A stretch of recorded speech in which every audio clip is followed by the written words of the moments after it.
This channel does not promote any violent, harmful, or illegal activities. All content provided by this channel is meant for an educational purpose only. নমস্কার, শুরু করছি news top 9 TV 9 বাংলায়। লিনা রয়েছে আপনাদের সঙ্গে। নজর রাখবো ব্যাক টু ব্যাক সবকটা বড় খবরের দিকে। প্রথমেই মধ্যপ্রদেশের মোরেনায় নির্মীয়মান মন্দিরের ছাদ ধসে বিপত্তি। পাথরের তলায় চাপা পড়ে মৃত্যু 3 নাবালিকার, আহত বেশ কয়েকজন পুণ্যার্থী। মন্দিরে পুজো দেওয়ার জন্য ভিতরে গেলে হঠাৎই ভেঙে পড়ে নির্মীয়মান ছাদের একাংশ। ঘটনাস্থলে মৃত্যু হয় 3 জনের। আহত অবস্থায় বেশ কয়েকজন হাসপাতালে ভর্তি। মন্দিরের নির্মাণ কাজে কোনো গাফিলতি ছিল কিনা প্রশাসন সে বিষয়ে খতিয়ে দেখছে। एक मंदिर पर निर्माण का काम चल रहा था, उसी वक्त कोई भक्त आया था प्रसादी वितरण करने के लिए। तो ये बच्चियां प्रसाद लेने गई थी, तो जब उसी टाइम पे छत टूट गई मंदिर की, उसमें दबने से 3 बच्चियों की मौत हो गई, 4-5 बच्चियां घायल हैं।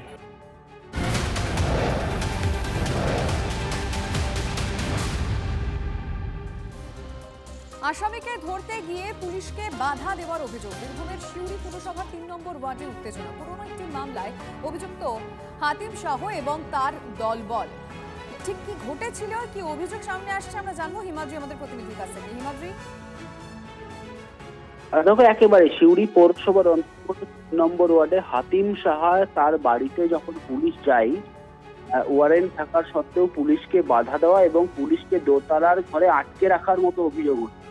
পরবর্তী ক্ষেত্রে পুলিশ খবর পেয়ে বিশাল পুলিশ বাহিনী যখন যায়, তখন তার প্রতিবেশী এবং তার বাড়ির লোকজনের মধ্যে একটা পুলিশের সাথে বাকবিতণ্ডা শুরু হয়। পরবর্তী ক্ষেত্রে আরো বাহিনী গিয়ে সেখান থেকে যারা পুলিশ কর্মী যাদেরকে আটকে রাখা হয়েছে তাদের উদ্ধার করে নিয়ে আসা হয়েছে।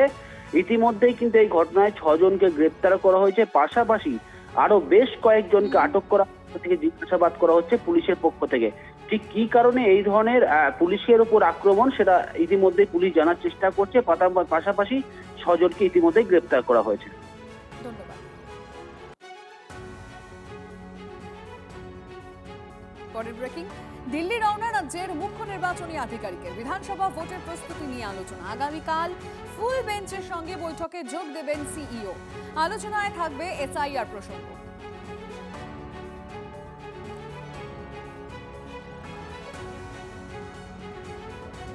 অফিসার সংঘাত নিয়ে সুপ্রিম কোর্টের প্রশ্নের মুখে রাজ্য। রাজ্যের দায়িত্ব জ্ঞান নিয়ে প্রশ্ন প্রধান বিচারপতি। মাইক্রো অবজারভারদের অতি ক্ষমতা নিয়ে প্রশ্ন তুলে সওয়াল মুখ্যমন্ত্রীর আইনজীবী শ্যাম দিওয়ানের। শীর্ষ আদালত মানল নাম বাদের সিদ্ধান্ত নিতে পারেন ইআরওই। স্ক্রুটিনির জন্য এসআইআর এর আরো 1 সপ্তাহ সময় বাড়িয়েছে সুপ্রিম কোর্ট। এসআইআর এর খেলা শেষ। মমতা বন্দ্যোপাধ্যায়ের এসআইআর আটকানোর মিশন ফেল করেছে। We are not getting justice anywhere, sir. Only one thing, sir. Your point we have well taken. Sir, SIR পর্বে যুদ্ধংদেহী রাজনীতির 2 যুযুধান। মামলা এখন সুপ্রিম কোর্টের দরবারে। সেখানেই রাজ্যে এসআইআর প্রক্রিয়ার সময় আরও বাড়ল। 14 ফেব্রুয়ারির পর স্ক্রুটিনির জন্য আরও 1 সপ্তাহ সময়। আরও 1 সপ্তাহ সময় বাড়ালো সুপ্রিম কোর্ট। বেড়েই যাচ্ছে। সাধারণ জনতা তার দায়িত্ব সময়ে পালন করার পরেও রাজ্য সরকারের অসহযোগিতার জন্য এই 1 মাস ধরে ডিলে হচ্ছে। এর কোনো কারণ ছিল না। মুখ্যমন্ত্রী বারবার বলেছিলেন এই যে সময় বাড়ানো, তাতে তো এটাই মান্যতা পাচ্ছে যে সময় জোর করে বিজেপির কথায় যেটা নির্বাচন কমিশন চাপিয়ে দিয়েছিলেন, ওই সময়টা যথেষ্ট নয়। 4 ফেব্রুয়ারি সুপ্রিম কোর্টের শুনানিতে মুখ্যমন্ত্রী প্রশ্ন তুলেছিলেন মাইক্রো অবজারভার নিয়োগ নিয়ে। 4 ফেব্রুয়ারি শুনানিতে কমিশন অভিযোগ করে পর্যাপ্ত অফিসার দেয়নি রাজ্য, তাই মাইক্রো অবজারভার নিয়োগ। সেদিনই সুপ্রিম কোর্ট নির্দেশ দেয় কতজন অফিসার দিতে পারবে রাজ্য জানাতে হবে নবান্নকে। সোমবারও অফিসার সংঘাত নিয়ে সুপ্রিম কোর্টে প্রশ্নের মুখে রাজ্য। এদিন মুখ্যমন্ত্রীর আইনজীবী শ্যাম দেওয়ান জানান ৮৫০০ অফিসার দেয়া হয়েছে। পাল্টা কমিশনের আইনজীবী বলেন অফিসারদের নামের তালিকা দেয়নি রাজ্য। প্রধান বিচারপতির নির্দেশ, শুধু সংখ্যা পাঠালে হবে না, নাম পদ সহ তথ্য দিতে হবে। অফিসার সংঘাতে রাজ্যের দায়িত্বজ্ঞান নিয়েও প্রশ্ন প্রধান বিচারপতি। প্রধান বিচারপতি বলেন 4 বা 5 তারিখ অফিসার দেয়া হলে সমস্যা হতো না। সেই ৮৫০০ জন অফিসারকে মাইক্রো অবজারভার হিসেবে ব্যবহার করার জন্য কাল বিকেল 5টার মধ্যে সবাইকে ইআরওর কাছে রিপোর্ট করতে হবে। ইলেকশন কমিশন তাদের যে ডিটেলস মানে দেবে বায়োডাটা, সেটা দেখে ডিসাইড করে নেবে কাদেরকে অ্যাপয়েন্টমেন্ট করবে কি করবে না। এদিন শুনানিতে মাইক্রো অবজারভারদের অতি ক্ষমতা নিয়ে প্রশ্ন তুলে সওয়াল করেন মুখ্যমন্ত্রীর আইনজীবী শ্যাম দেওয়ান। প্রধান বিচারপতির বেঞ্চ মেনে নেয় নাম বাদের সিদ্ধান্ত নিতে পারেন ইআরও। কমিশনকে স্পষ্টভাবে জানিয়ে দেওয়া হয়েছে যে চূড়ান্ত সিদ্ধান্ত এই এসআইআর প্রক্রিয়াতে নেবে এআরও।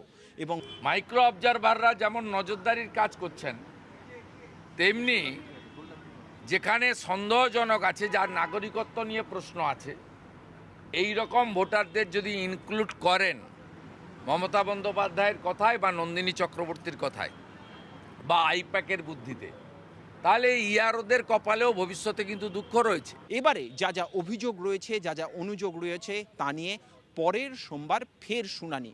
স্বাভাবিকভাবেই জটিলতা কাটিয়ে সকলের সহমতটায় এসে পৌঁছতে পারে কিনা আমাদের নজর থাকবে সেদিকেই। নয়াদিল্লি থেকে ক্যামেরায় অনুদীপ শর্মার সঙ্গে জ্যোতির্ময় কর্মকার, TV9 বাংলা।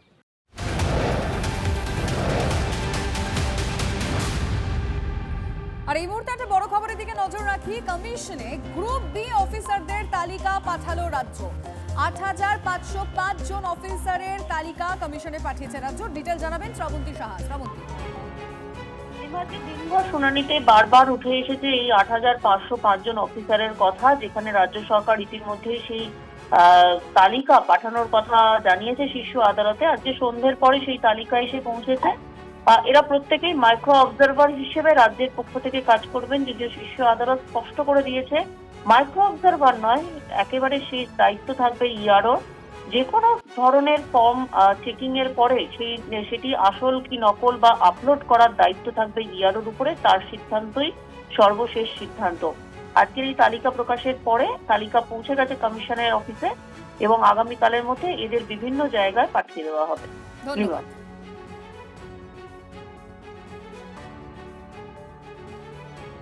আর একটা বিষয় পরিষ্কার হয়ে গেল, আজ 14ই ফেব্রুয়ারি প্রকাশিত হচ্ছে না চূড়ান্ত ভোটার তালিকা। 28শে ফেব্রুয়ারির মধ্যে চূড়ান্ত ভোটার তালিকা প্রকাশের সম্ভাবনা রয়েছে, এমনটাই কমিশন সূত্রে খবর। নথি যাচাইয়ের সময়সীমা আরো 7 দিন বাড়ালো সুপ্রিম কোর্ট। কিন্তু কবে প্রকাশিত হবে চূড়ান্ত ভোটার তালিকা, কবে ভোট ঘোষণা করবে নির্বাচন কমিশন? এবার রাজ্যে ক দফায় হবে বিধানসভা ভোট? এক দফায় ভোট করাতে প্রস্তুত কমিশনকে জানিয়েছেন সিইও। 28 তারিখের মধ্যে কোনোভাবে মানে চূড়ান্ত তালিকা প্রকাশের সম্ভব হবে? প্রকাশ করা চূড়ান্ত ভোটার তালিকা কেন সম্ভব হবে না? হবে কেন সম্ভব হবে না? মানে আজকে যেমন বলা হলো যে মাইক্রো অবজারভারদের নিয়োগ করে তাদের 7 দিন একেবারে প্রশিক্ষণ দিয়ে, সেই সময় কি তাদের শুনানি বন্ধ থাকবে যখন তাদের প্রশিক্ষণ দেবে এই সময়কালটা? না, কাজ তো চলছে, আমাদের কাজ তো সব চলছেই। মাইক্রো অবজারভার তো হেল্প করবে, আগে তো ওদের ট্রেনিং হবে, তারপরে ওরা হেল্প করবে, কোনো প্রবলেম নেই, কাজ চলবে, ইয়ারও কাজ তো চলবে। তৃণমূলের মদতে প্রমোটার দৌরাত্ম। মালদা শহরে মাঝরাতে ধুলোয় মিশে গেল একের পর এক দোকান, চলল দেদার লুটপাট। মুখ্যমন্ত্রীর কাছে অভিযোগ মালদা চেম্বার অফ কমার্সের। কঠোর পদক্ষেপ করা না হলে বন্ধের হুঁশিয়ারি ব্যবসায়ীদের। তুঙ্গে শাসক বিরোধী চর্চা।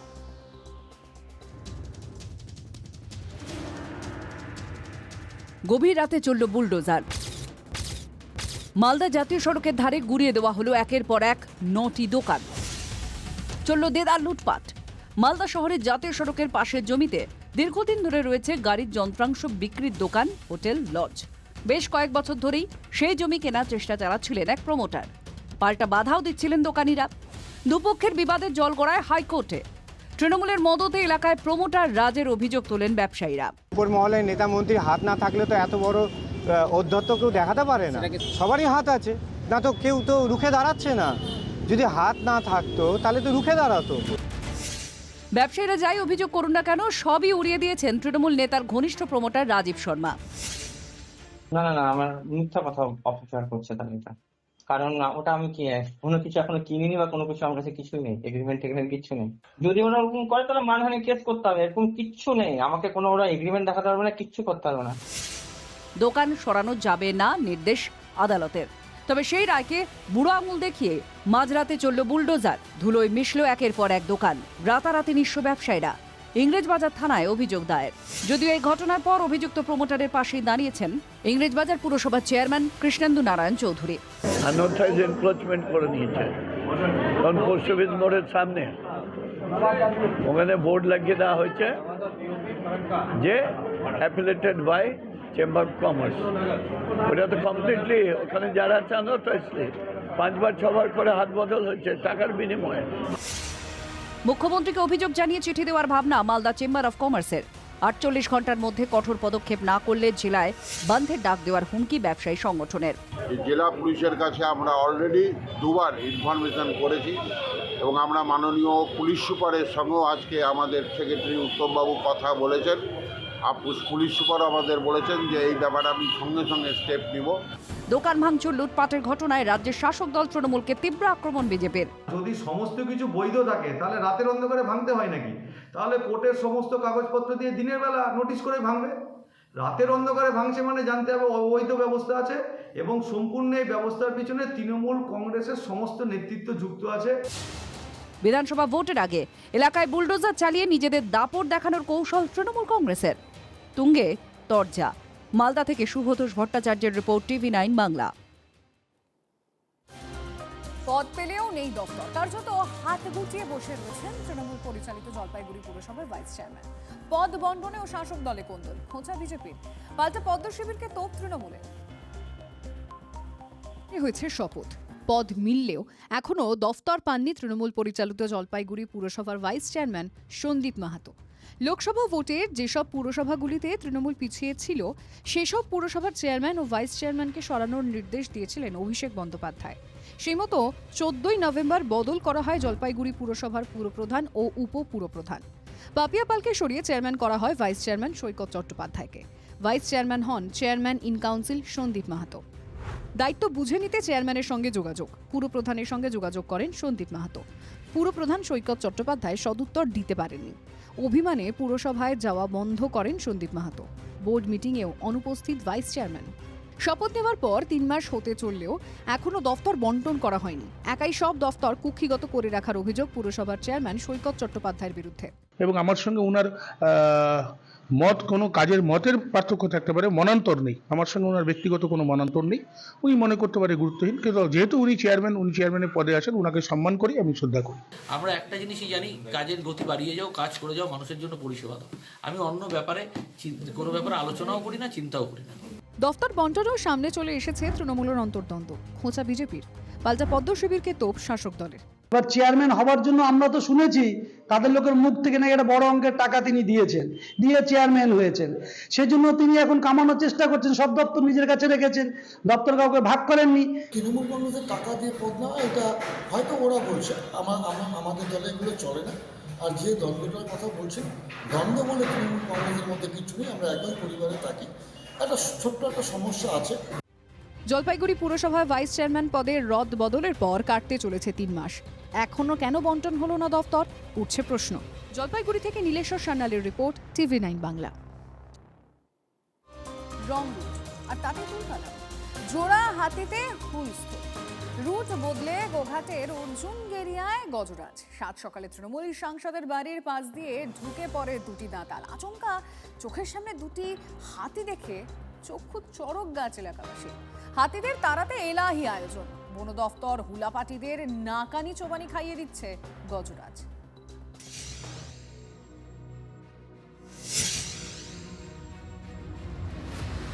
ভোরের অর্জুন গেরিয়া, আড়মোড়া ভেঙে চোখ কচলেই একই দৃশ্য, চোখের সামনে ঘুরে বেড়াচ্ছে 2টো হাতি।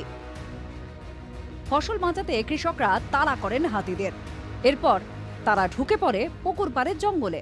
উৎসুক মানুষজন যেন মেলা চলছে, মেলার মতো মানুষজন হাতি দেখতে বেরিয়েছে। আর অন্যদিকে যেহেতু মাধ্যমিক পরীক্ষা চলছে, প্রশাসন তৎপর হয়েছে যাতে না হাতি এই পরীক্ষা চলাকালীন এই রাস্তা দিয়ে যায়। হুগলি জেলায় হাতির হাজিরা নতুন নয়, তবে অর্জুন গেরিয়ায় প্রথম। এলাকাবাসীর উৎসাহের শেষ নেই। আর এখনো তো দেখতে পাইনি, হ্যাঁ দেখবো করে অপেক্ষা করে দাঁড়িয়ে আছি। আমরা অন্তর থেকে ওখানটা থেকে দেখেছি যে ঘুরছে, পুকুর পাড়ে ঘুরছে। হাতিদের এলাকা ছাড়া করতে ঘটনাস্থলে পৌঁছে যায় পুলিশ, বনকর্মী, হুলাপাটি। তাদের সঙ্গে ঠায় রয়েছেন আলু চাষিরা। চাষে প্রচুরই ক্ষতি হয়েছে, আমার নিজের জমির উপর দিকে আসছে, এইসব জমির উপর দিকে আসছে, সবারই প্রচুরই ক্ষতি হয়েছে চাষের জমি। তৃণমূল সাংসদ মিতালি বাগের বাড়ির সামনেই ঘোরাফেরা করছিল 2টো হাতি। সাংসদ এই মুহূর্তে সংসদ অধিবেশনে যোগ দিতে দিল্লিতে। তবে বন দফতরের সঙ্গে যোগাযোগ রাখছেন তিনি। ঘুমপাড়ানি গুলি, ট্রাক, হুলাপাটি, হাতি তাড়াতে মহা আয়োজন। হাতি দুটোকে উদ্ধার করে নিয়ে গিয়ে বন দপ্তর যেটা চাইবে সেখানে তাদেরকে রেখে আসা হবে। মানুষ বনাম হাতিদের মধ্যে লুকোচুরি। হাতিদের ঘিরে দিনভর সরগরম অর্জুন গেরিয়া। চলছে লুকোচুরি। আরামবাগ থেকে তন্ময় বৈরাগীর রিপোর্ট, TV9 বাংলা।